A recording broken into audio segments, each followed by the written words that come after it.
Chapter 250. Hello, Darkness. Darkness. Complete darkness. I was floating, hovering in an utter reflectionless black. Whether I was drifting along or suspended in place, I couldn't tell. All knew was that there was nothing else. No sound, taste, smell, or touch in this sea of perpetual darkness. It was peaceful at first. I felt like I was both nothing and everything at the same time. I felt like a tiny speck in a vast universe. Yet I also felt like nothing else existed aside from myself. However, as time passed, I recalled more of what I was. I was a human, with hands, feet, and a body. Yet, I couldn't feel anything. I tried curling my fingers and toes. I tried flaring my nostrils, opening my mouth. I couldn't feel anything. I couldn't even feel myself breathe. Fear took hold quickly. It didn't come in any physiological signs that I was accustomed to. No thumping of my heart. No quickening of my breath, no trembling of my body. Hell, I wished I could feel it. Anything to verify that something more than just my consciousness existed. But I was stuck here as time passed by with no way to keep track. I tried everything to stay sane. I screamed, yet no sound came out. I tried biting off my own tongue, yet there was no sensation. I simply existed. And I grew more and more mad with each subjective second that passed. Insanity effervesced, spreading and covering every corner of my consciousness. However, the hallucinations that I expected, hoped for, wished for, never came. None of the symptoms of insanity could be materialized in a world with literally nothing else and a body that I wasn't even sure I had, let alone felt. I soon grew bored of the incessant fear, anxiety, dread, and paranoia that gripped at my insides. If I even had insides. Memories that felt like they were on the tip of my hypothetical tongue were never within reach for me to truly recollect. Time passed, but in a state of nothingness. It was hard to even guess whether it was going by fast or slow. Time passed, but in a state of nothingness. It was hard to even guess whether it was going by fast or slow. It was only when I felt a slight prickle on my arm. Yes, my arm, that I jolted out of my stupor. I had felt something for the first time. A few moments later, I felt another prickle, this time one that spread across my chest.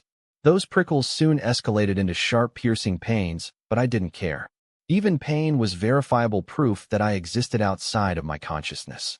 I waited for the next bout of pain.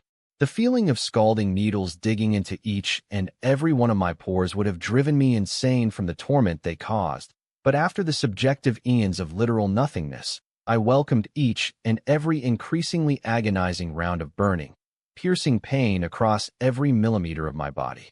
More excitingly, my vision began brightening until the void I was in turned lighter and lighter. It might have been from the sheer pain I was in, but as the white overtook more and more of my vision, I felt like I had experienced this once before. That's when it clicked. No, please don't tell me I'm reincarnating again. A wave of panic overtook me as I approached the hazy clouds of white. My eyes shot open to see that my blurry gaze was level with the ground, my cheek pressed flat against a smooth, hard floor. Immediately, I tried to move, trying to reassure myself that I was once again not a newborn. I couldn't start over again, not now. There was too much left to do, so many people I had to protect. My mother, my sister, Virion, Tess, Sylvie. I struggled to even lift my head, the piercing surges of pain still encompassing all of my body. This wasn't a good sign. My body felt foreign to me, heavy and stiff like wearing a suit of armor designed for a different, much larger, species. I pried open my lips and forced a note from my throat. Ah! The familiar clear baritone voice rang in my ear, filling me with some semblance of relief. I gritted my teeth and swallowed, sending a burning sting down my esophagus. Teeth. I have teeth. No longer fearing the possibility that I was once more an infant, I worked on trying to get myself off the ground. Trying to lift my arms was the first major roadblock to my goal. I might as well have been trying to uproot one of the centuries-old trees in the Elshire forest because my body wouldn't budge. Instead, I was met with another wave of piercing pain across my entire body like someone was trying to massage me with a spiked mace that had been lit on fire. After several attempts trying to, God forbid, lift my own body, and passing out several times from the pain that came after, I gave up. Still, I was somewhat relieved by the pain. Not in a masochistic sort of way, But the fact that I could feel pain meant that my body might just be injured rather than completely paralyzed. And after all that time spent in everlasting darkness, the limited field of view I had in the room I was in was still a sight for sore eyes. By the curved walls that ran across my field of vision, it seemed like I was in a large circular room. Smooth white pillars without a trace of decay held the ceiling up. A warm, ethereal light glowed brightly from the sconces that lined up along the walls, spaced out evenly every few feet, while familiar but indecipherable runes were etched in between them. I pried my gaze away from the tantalizing lights and focused on the ground, or more specifically, what was on the ground. Blood. Lots of it. But the blood was dried brown and caked on the corners where the floor met the walls.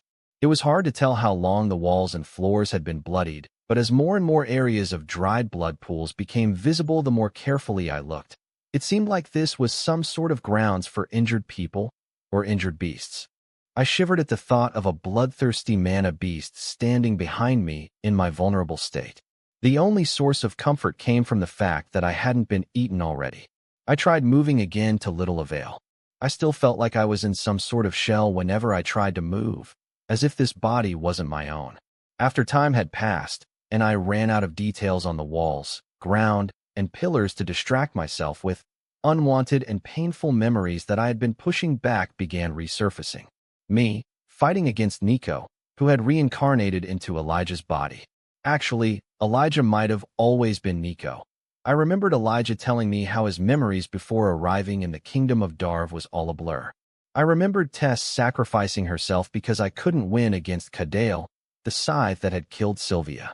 I remembered, by some fluke, that I was able to harness ether in order to create not only a pocket dimension but a teleportation gate, as well using the medallion made by the ancient mages. I knew by then that I wasn't going to make it. My body was barely able to function thanks to Sylvia's dragon will, and ether keeping me alive. I knew that once I withdrew Realm Heart, I would feel the full impact of my feeble, lesser body, succumbing to the after effects of exploiting both mana and ether to such a degree. And that's when the most painful memory resurfaced. As if it was branded into my very brain, I was able to recall my last moments with Sylvie before she pushed me into the unstable portal with such clarity that I could almost see her in front of me now. Tears formed, blurring my vision, as sobs threatened to lurch out of my parched throat. Every time I closed my eyes, the memory of Sylvie disappearing right in front of me replayed over and over. From the bond that we shared, I knew that she had used a powerful ether art to basically sacrifice her own physical body to save me. I hated her for sacrificing herself. But more than that, I hated myself for it. I had been so caught up in trying to handle everything my way, to save Tess, to get my vengeance against the scythe who killed Sylvia, to confront and defeat Nico, my past, that I couldn't appreciate the one person who stood by me through it all. I took her for granted, assuming she'd always be here with me. Now she was gone. My stomach lurched and my chest tightened as I held back another sob. I squeezed my eyes shut, grinding my teeth to try and contain myself. But I couldn't. I lost Sylvie, the only one who had stayed with me far longer than any other person in this world, trying to save everyone. GHHH. I heaved, letting out guttural sobs that echoed across the room as if mocking me. I'm sorry. I'm so sorry, SYLV. I couldn't tell how much time I had spent wallowing in grief and self-pity, but I was abruptly jolted by the sensation of pinpricks running up my entire body. It was jarring, as if millions of insects were crawling all over me, beneath my skin. Another wave came, stronger this time, more painful. And the last wave I remembered feeling, it felt like the millions of bugs underneath my skin had erupted out of me.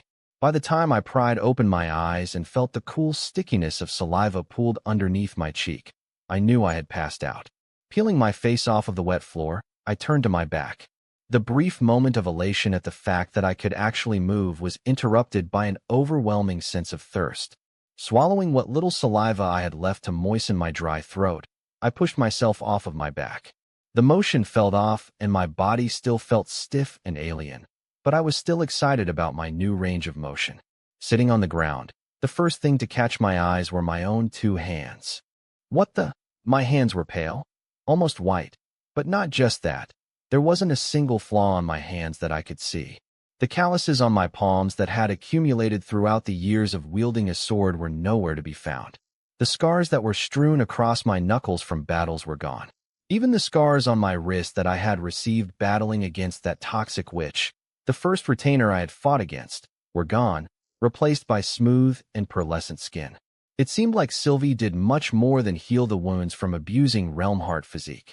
I gnashed my teeth, trying to push away the thought of my bond's sacrifice before I succumbed to an even deeper pit of dread. I continued studying my hands, noticing more and more differences with each passing second. My arms were still toned with the muscles I had accumulated over the years of training, but they were also thinner. My hands also looked smaller and my fingers more delicate, but that might have been from the lack of calluses and scars. It was only when my gaze shifted down to my forearms, more specifically my left forearm, that I felt a sharp pang across my chest. The mark was gone. I stammered. Panic rose in me once more as I began frantically turning my arm to see if it was on the other side somehow. The mark was gone. The mark that I had gotten after forming my bond with Sylvie had completely vanished alongside all of the scars and calluses that had riddled my hands and arms. Before you get all weepy, look to your right. A clear, cynical voice resounded nearby. Not threatened by the voice for some reason, I turned to my right to see an iridescent stone the size of my palm. My eyes widened, and out of sheer instinct, I dove toward the colorful stone and grabbed it to take a closer look. Is this? Yup, it's your bond, the voice said curtly before a black shadow appeared in my peripheral view. A black will-o-wisp the size of a large marble came into view, except this black floating teardrop had a set of sharp, pure white eyes staring back at me and two small horns jutting on the sides of its head. I felt my mouth open as I tried to talk, but before I could continue, the black teardrop-shaped will-o-wisp with horns and eyes floated closer to me. It dipped, as if bowing to me, and spoke in an exaggerated tone. Greetings, my pitiful master. I am Regis, the mighty weapon that has finally manifested and crawled out of your metaphorical ass.